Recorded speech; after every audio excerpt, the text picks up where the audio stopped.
A very good evening to all the students.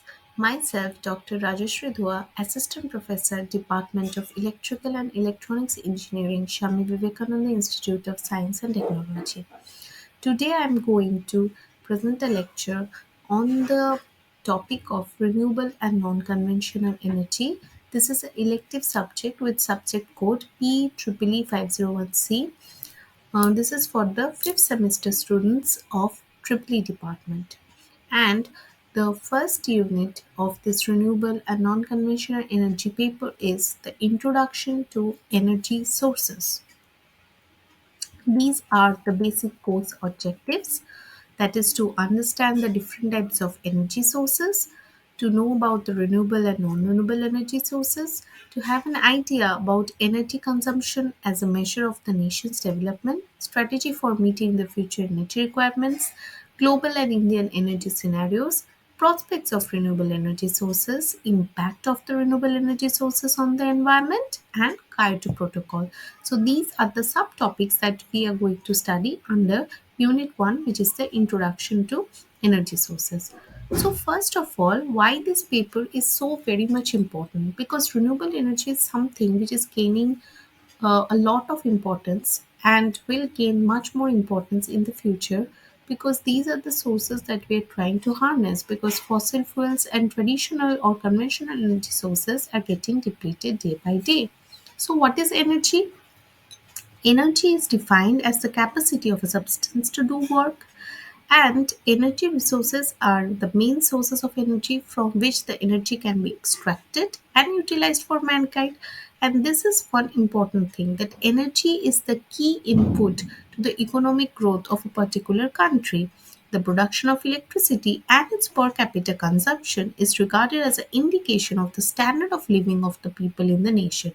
So, the more we produce energy, the more we consume energy, the better the lifestyle we have. And the energy sources can be further classified on the basis of their usability, traditional usage of energy sources, long term ability, commercial application, and the origin from where the resources are actually getting generated. Now, moving to the broader classification of energy sources. Energy sources are mostly classified based on traditional use as conventional and non conventional, and based on the long term availability as renewable and non renewable. Moving to another classification where the energy sources are classified as primary and secondary.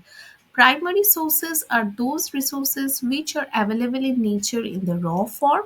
Fossil fuels like coal, oil, gas, uranium, hydropower are the primary energy sources.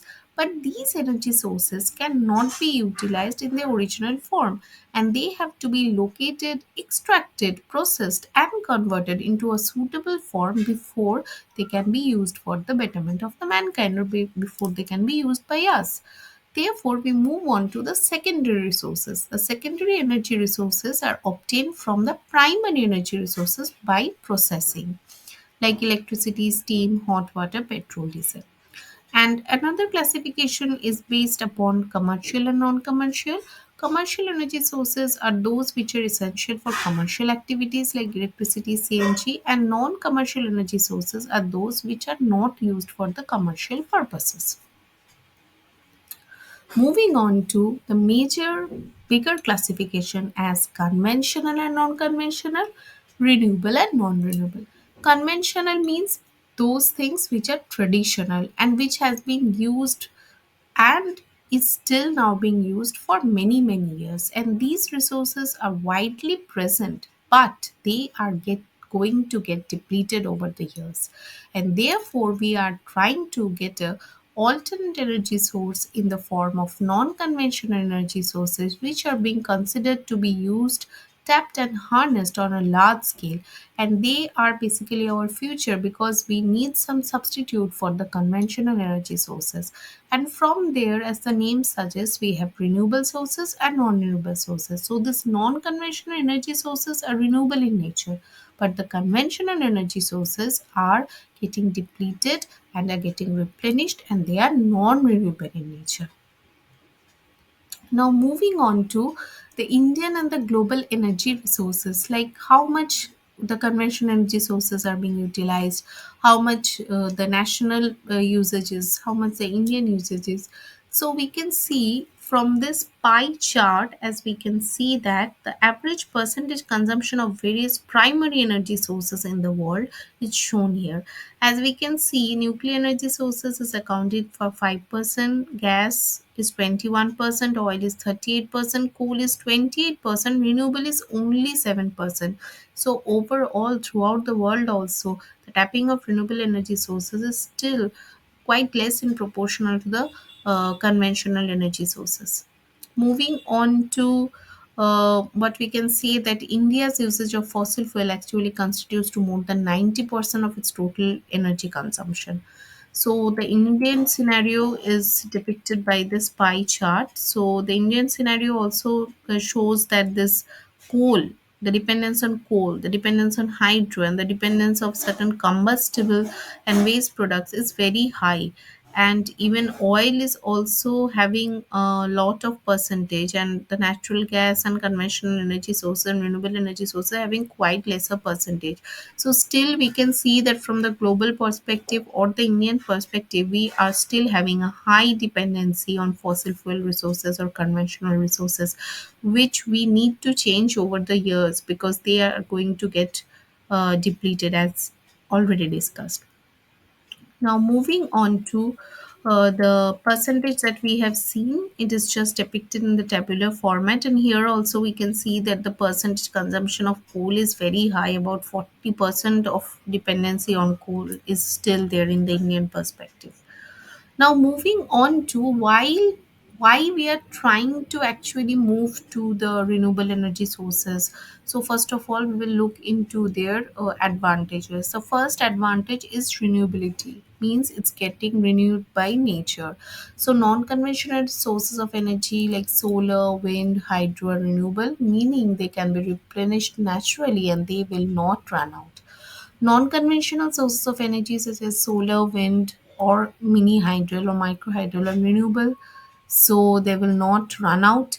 And also, as because they are not getting burned, any fossil fuel is not getting burned, so carbon emissions is quite less, making them a cleaner and a more sustainable option for generating power. And these are actually cost effective also, although the initial cost is high. But a lot of technology has been developed, and the solar and the wind power, their cost is has decreased and will go on decreasing over the years, making them more cost effective than before. One can actually pay a price if we are getting so many advantages. Also is that it's widely available. The non-conventional sources of energy are widely available and they can be harnessed from almost anywhere, making them accessible to many regions and countries.